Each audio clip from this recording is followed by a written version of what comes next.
Front surfing has always been the move of choice for playboaters when it comes to waves. It's the first thing you do. You ferry out of an eddy, you drop onto a wave, or when you're going down to a rapid, you see a nice wave, you turn backwards, boom, boom, boom, take a few strokes and try to catch it. Once you're on the wave, you're just riding along, gravity's sucking you down, the current's trying to push you back. It's like the ultimate little game of equilibrium. If you're angled this way, you're going to go right off the wave, so you have to turn back. If you're falling off the wave, you have to paddle to go back in. If your bow's about to bury, you got to hold back. It's kind of like keeping a ball on a table, just hitting it from all sides, keep it from rolling off. It's the ultimate game of equilibrium, not to mention the fact that you've got the ultimate speed. You're going way faster than you could ever paddle the boat with your own energy. Gravity is the total ticket when it comes to wave surfing. The bigger the wave, the steeper the wave, the more gravity's pulling you down. The faster the water, the more it's trying to push you back. At some point, especially with the new boats, you're going to be planing on top of the water. The new flat bottom boats, a whole different feeling. Now it feels like you're on ball bearings and you're skimming across the water like on a wakeboard or something. Unbelievable. The first thing we want to do is establish a surf. Now, establishing the surf from an eddy, you need to be looking at your target. You know, your target on the wave is the peak of the wave. Your objective is to get your rear end just in front of the peak of the wave. At that point, you have the ability to drop into the wave, and you also don't have to worry about your bow purling. If you're too far in front of that, your bow will purl and push you out.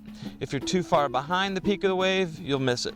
Okay, you've now ferried out and you're on the wave. Our next goal is to be able to stay on the wave and surf on it in control. All right, in order to stay on the wave and surf the wave, you need to maintain your position in the ideal part of the wave. Now remember, I said you want to be just in front of the peak of the wave. That's your target.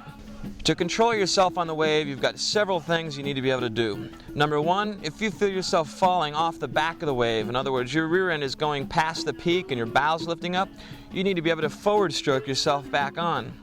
If you feel like your bow is going to purl or go under the water, you need to be able to turn the boat sideways enough that your bow doesn't catch.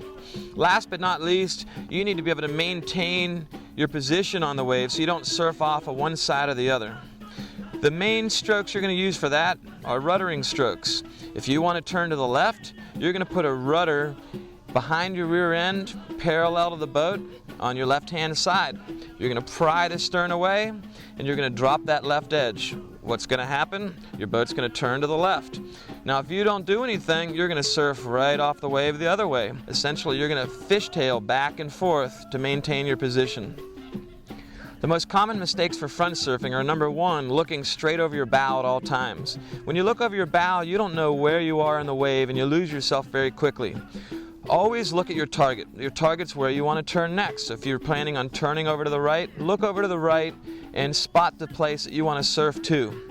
The next common mistake is not edging your boat when you carve or surf.